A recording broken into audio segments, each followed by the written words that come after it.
Hi guys, my name's Seb Tudor, I'm the man on the Silver Mountain and welcome back. Now last week, or was it the week before? No, it was the week before last. Last week for me right now at time of recording, 2 weeks ago for you guys right now. I put out a video about how to be more confident in the bedroom. And apparently you guys found that quite interesting to one degree or another. I got a nice comment about it. I got a couple of nice messages about it.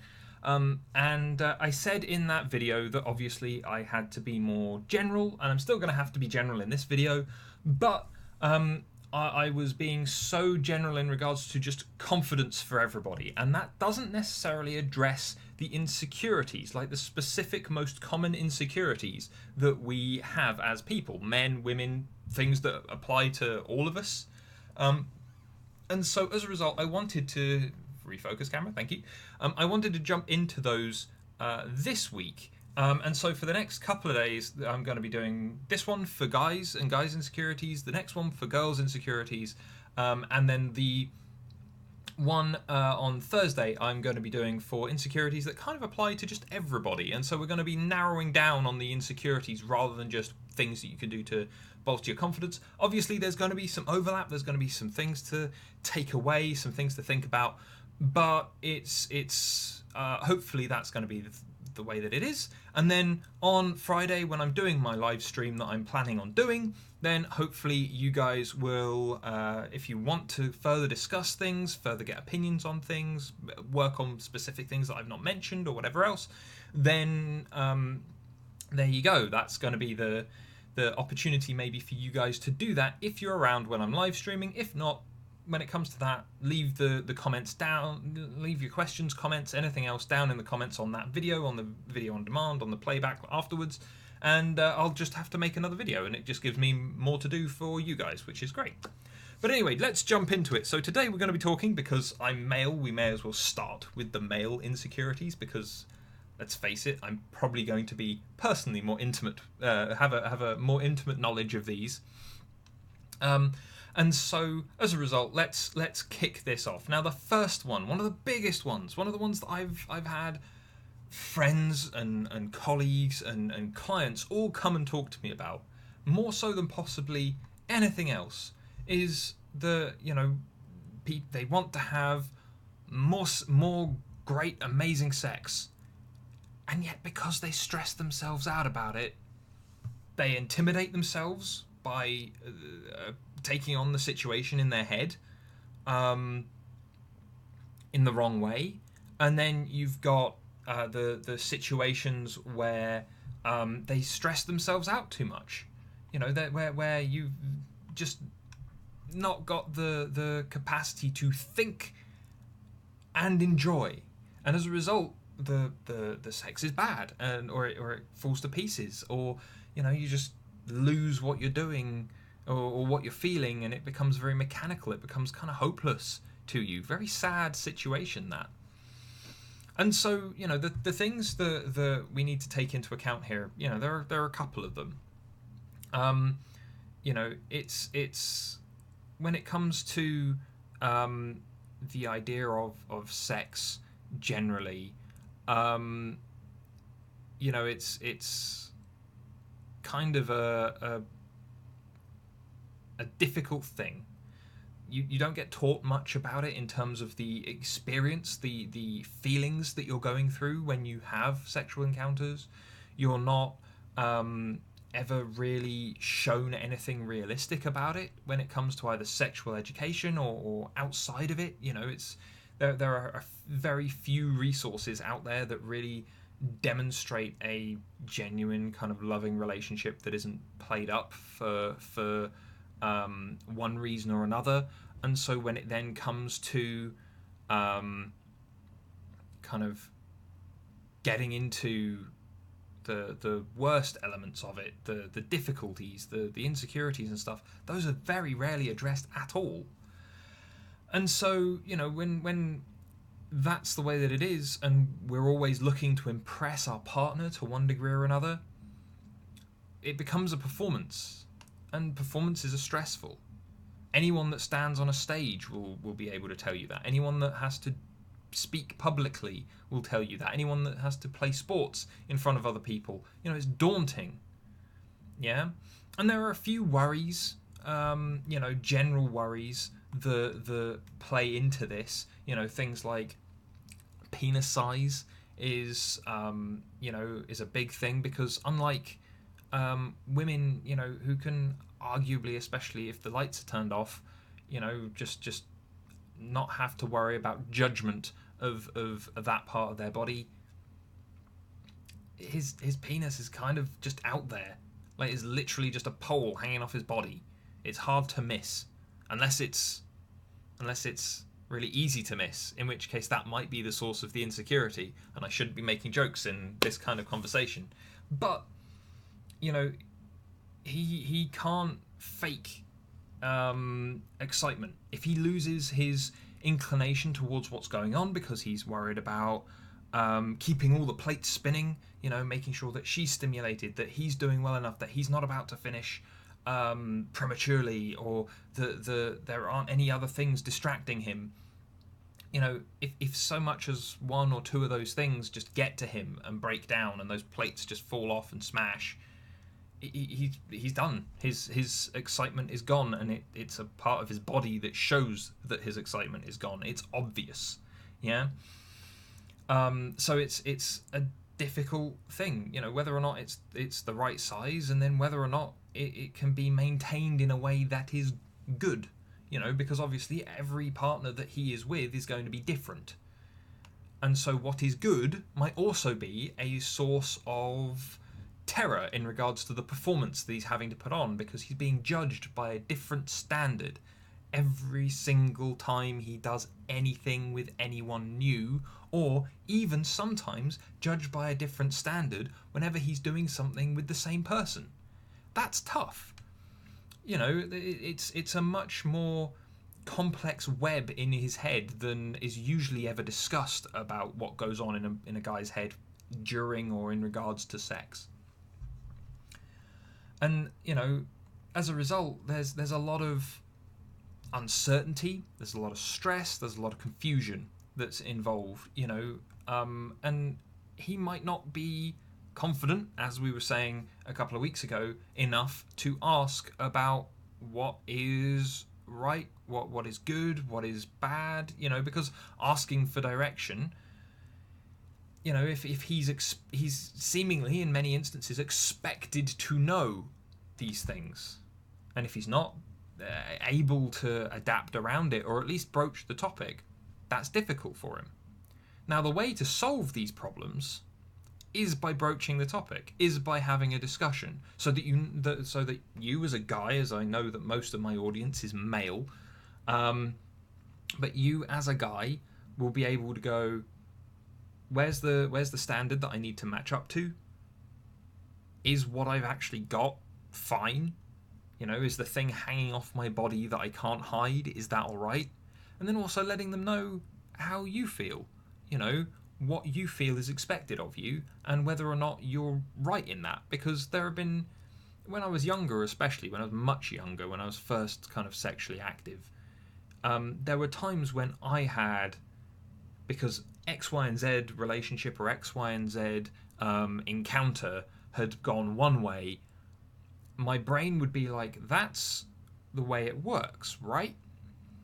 But then when it came to that new person, they would be saying things that would contradict everything that I had already established in my head.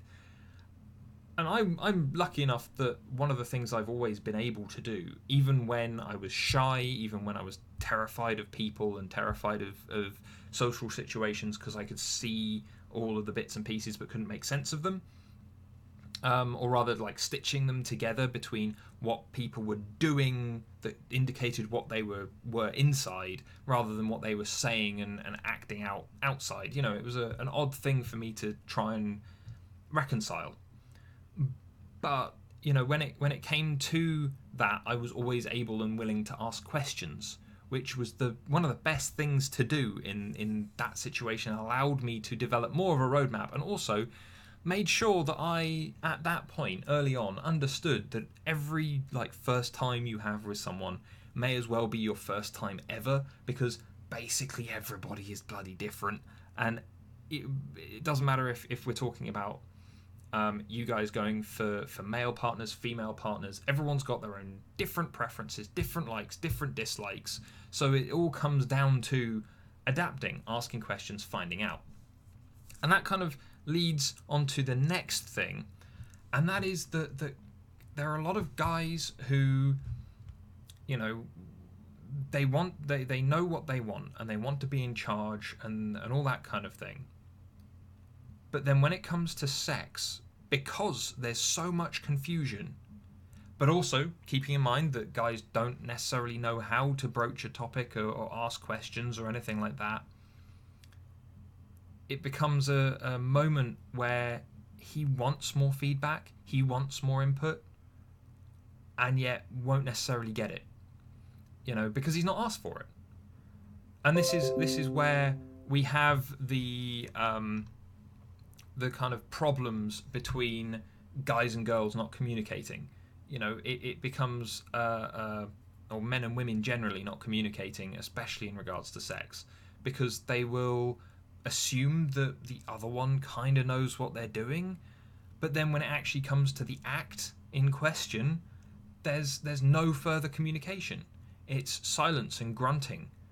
You know, and there won't be any further communication. There won't be any further hinting or obvious indications. Like, I'm sure that there are a lot of you guys out there who, like me, have had times that we have done a thing, and then there has been a reaction that has been so outside of what we're used to that we don't know if it's pain or if it's pleasure or if it's disgust or if it's amusement or whatever. We don't know, and yet we're expected just to understand and keep going or stop or whatever else there is. And we usually stop and ask if they're okay, which then can at times prompt the response of, yeah, of course, why did you stop?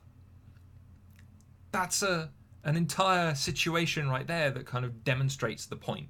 You know, even when we do ask questions, there might be a bit of a tough answer or a non-answer, and we need to learn the way to get around that is, again, communication before it all happens. Yeah, we need to talk things out, we need to understand, we need to experiment, we need to practice. Guys especially, compared to women, need to practice. And yet that expectation has to be managed before sex even starts. Yeah, it needs to be discussed, it needs to be worked out, it needs to be established. Because if it's not, then it's not going to happen. You know, there's not going to be any of that working of things out. But anyway, the last one, and this is one that I kind of sympathise with in a couple of ways, but not one that I've really had myself so much, and that is that, you know, there are times when guys want to say no, when they don't want sex and all the rest of it, but thanks to perceptions or thanks to how one-sided things have gotten in regards to public perceptions of sex, sexuality, and men versus women in that regard, him saying no, him refusing, is often treated with disproportionate disappointment from their partner, but also is often seen as maybe being unmasculine or kind of weak, and it's not. Like, sometimes people just don't feel stuff. You know, it's pretty straightforward. Everyone's human, everyone's different. Some people have their there are some people who are morning sex people, and they will go all the way through until like 3-4 o'clock in the afternoon, and they will be quite happy with sex. But as soon as it comes to like the evening, the stereotypical time for cuddling up in bed and having sex, that's when there are these morning sex people who are very focused on like starting their day with a bang, pun entirely intended.